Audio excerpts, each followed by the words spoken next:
Welcome to the Orlando Holiday Guide podcast show, presented by Hugh Hatrick in association with its Orlando Time Facebook page, trusted, acknowledged and respected.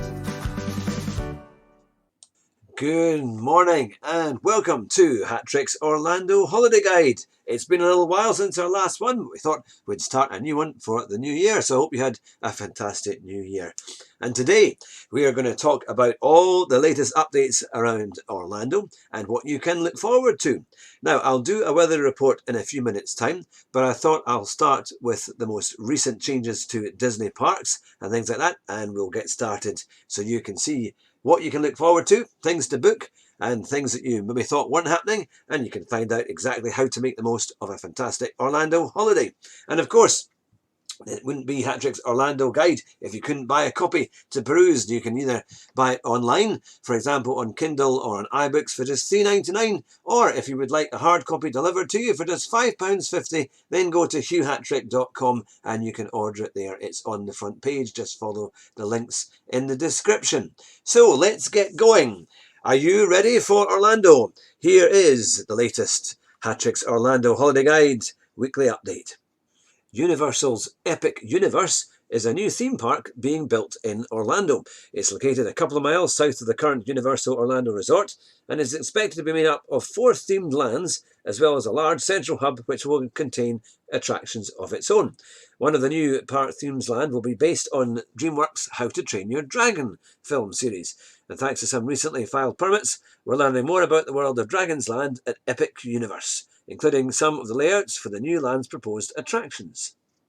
But to give you an idea of what's available, there's going to be a huge hotel, a classic monsters area, a Nintendo area, a How to Train Your Dragon special ride, a dueling launch coaster, and in the main hub it will have shops and dining and entertainment. But it's a massive site which really is going to take Universal into the next step to compete with Disney and help it to expand with many more features and theme parks. It's certainly going to be one you don't want to miss, and get ready when it launches, and we'll be first to tell you of when that will be.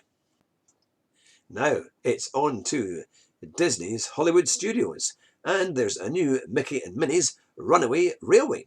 It's hard to believe that Mickey and Minnie Mouse have never actually been at a ride, or they've had a ride of their own, you could say, at Disney World.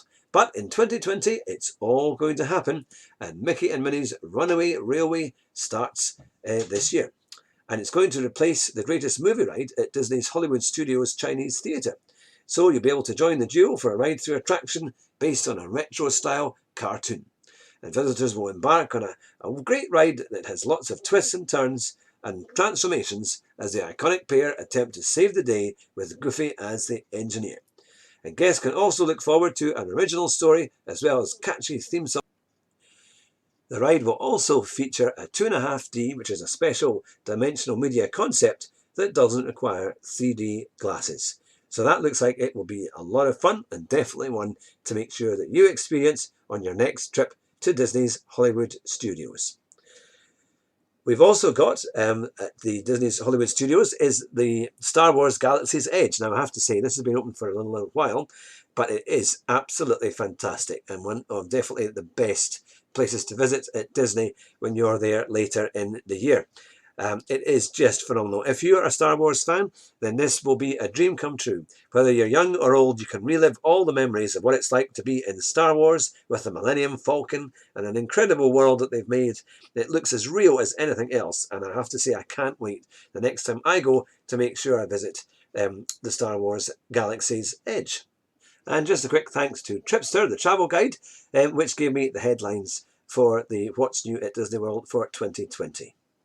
Let's go on to our weather report. Well, for the next week or so in Orlando, it's going to be in the early 20s, averaging around about 22 degrees, with a mixture of sunshine and cloudy spells.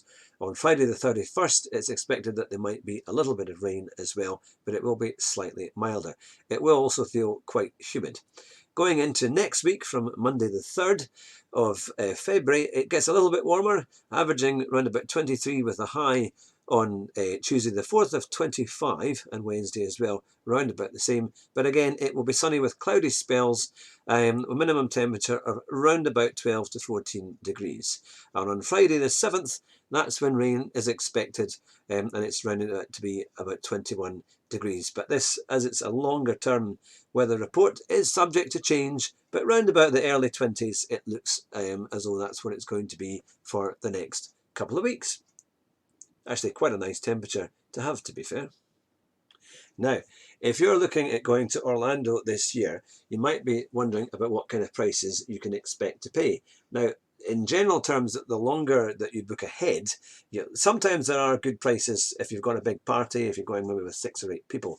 But normally it can be quite expensive, and last minute does seem to be always quite a good deal if you try it that way. We've done it a few times and never been disappointed.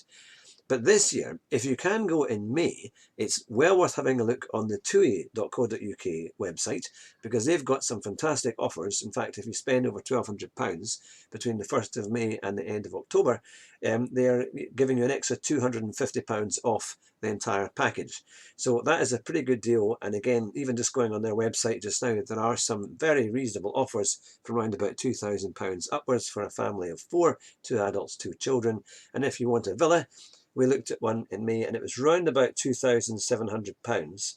And that was for 2 adults, 2 children in a 3-bed villa with a pool. So that's pretty good going, and that included flights from Manchester. So there's lots of great deals about. Definitely have a look. If you've got any particular questions that you would like to be answered, then give us an email. Just info@hughhatrick.com, and I'll do my best to give you an answer in our next show. So there you have it. This week's roundup of what's on in Orlando. And of course, remember to go to hughhatrick.com for a copy of my Orlando holiday guide. You'll see all sorts of incredible features, savings, and expert tips to make the most of your Orlando holiday. So take care, and we'll speak to you soon. Bye just now. If you're heading to Orlando this year, then you need Hatrick's Orlando holiday guide. It's packed full of essential and crucial information to make sure you get the best from an Orlando holiday. You can get it on Kindle or iBooks, or have a copy posted out to you for just £5.50, including free delivery to UK residents. Visit hughhatrick.com now for your copy. And enjoy Orlando.